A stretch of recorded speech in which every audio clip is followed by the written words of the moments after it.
J'ai pas eu autant d'applaudissements depuis ma communion. Je suis vraiment content d'être avec vous ce soir. En plus, je vois au premier rang, il y a des couples. Ça me fait hyper plaisir, vraiment. Il y en a qui ont de la chance. C'est sympa. Non, je vous dis ça, moi, c'est parce qu'avec ma dernière petite copine, on s'est séparés. On s'est quittés d'un commun accord. Elle m'a dit, je te quitte, j'ai dit, bah, d'accord. Alors tout le monde me dit, une fille perdue, c'est 10 filles qui reviennent. Moi, je dirais plutôt, c'est 10 copains qui débarquent. L'ennui, c'est que j'ai pas envie de fourrer mes potes. Je comprends vraiment pas pourquoi les filles restent si peu de temps avec moi. Regardez la dernière fois, là, pour la Saint-Valentin, il y a 10 jours, j'ai emmené une copine voir des combats de coqs. Elle m'a jamais rappelé.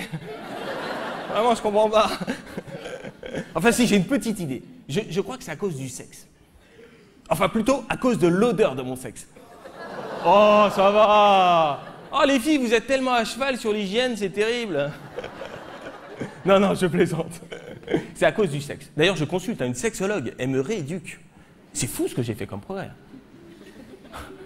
Alors, d'après elle, l'amour, ça se passe en 2 phases. Première phase, on doit commencer par un jeu qui s'appelle les préliminaires. Bon, t'es pas obligé, hein.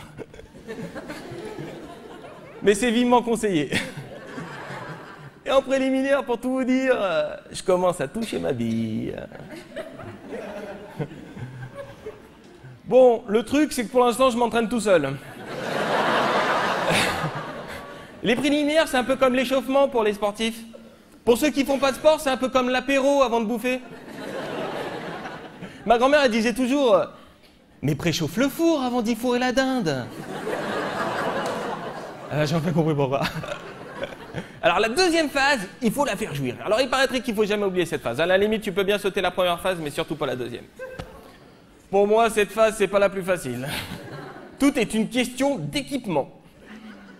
Et sur ce coup-là, mes parents, ils ont merdé. Je suis monté comme un tic-tac, merde. Alors on dit toujours que ce qui compte, c'est pas la taille, mais la façon de s'en servir. Je veux bien, mais il y a des limites quand même. Tu peux pas jouer au tennis avec une raquette de ping-pong. Moi, depuis que je suis retourné à ma vie de célibataire, je drague tout ce qui bouge. Je cherche à séduire comme un président en campagne. Lui, il faut qu'il serre un maximum de mains, moi, un maximum de meufs. Maintenant, je suis direct avec les filles. Je leur fais le grand jeu, la classe, quoi. Je suis là, tranquille, en boîte, un verre à la main, vous allez voir, la grande classe. Je vais voir une fille, je lui dis « T'as une bonne mutuelle ?» Elle me dit « Pourquoi ?» Je lui dis « Parce que ce soir, je vais te casser le bassin. »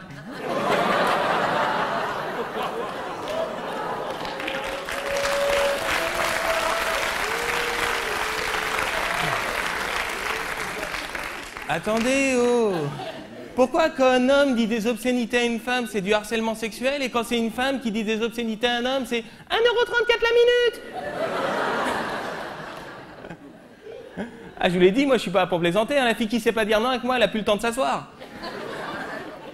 Je sais pas si vous avez remarqué, mais depuis quelque temps, on est entré en plein air du cul. Maintenant, il y a du cul partout, partout. Hier soir, je regardais un film porno à la télé. Ah bah oui, moi, depuis qu'ils ont menacé d'arrêter les films de cul, c'est fini, j'en rate plus. Hein. Enfin, s'ils veulent enlever le cul à la télévision, il faudrait déjà commencer par enlever toutes les pubs. Parce que bientôt, pour te vendre du Kinder Surprise, la maman, elle sera en porte-jartel à la sortie de l'école. Alors les enfants, elle est où la surprise? Elle est dans mon cul!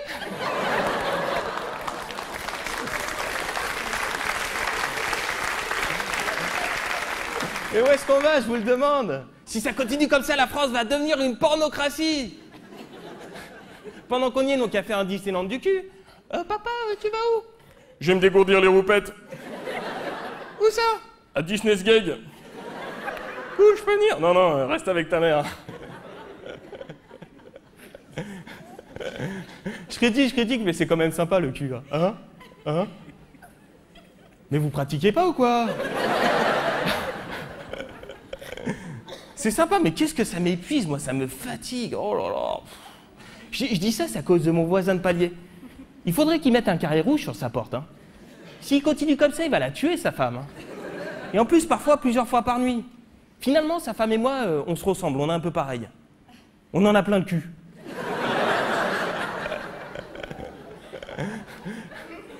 Parfois, Je rêverais d'être un chien. Et ouais, les chiens, ils se rencontrent dans la rue, ils se connaissent même pas, ils se reniflent le cul. Elle est pas belle la vie. Je vous parle, mais quand on y pense, le célibat c'est trop la loose, c'est pire que tout, tu pues la défaite, on dirait que t'as marché dans la merde. Le célibataire vit dans une telle misère. Le pire, c'est quand tu rencontres un mec casé qui te vante les mérites du célibat. Mais ouais, t'es bien, toi, t'es tout seul, t'es libre, t'es tranquille, y a personne qui t'attend à la maison. Ouais.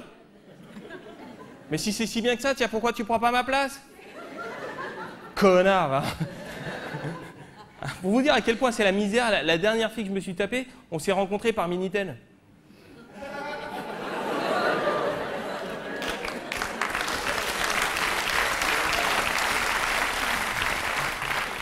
En plus, après, on s'est quittés à cause d'une sordide histoire de sexe. Elle était complètement branchée sodomie, et moi, son copain, il me plaisait pas beaucoup. Bon, ce sketch touche à sa fin. Moi, je touche à mes roubignoles. Une seule fois, j'ai failli trouver une femme qui pouvait m'entretenir. Mais elle est morte trop tôt. J'étais dégoûté. Dire que j'avais poussé un fauteuil roulant pendant 6 mois pour rien.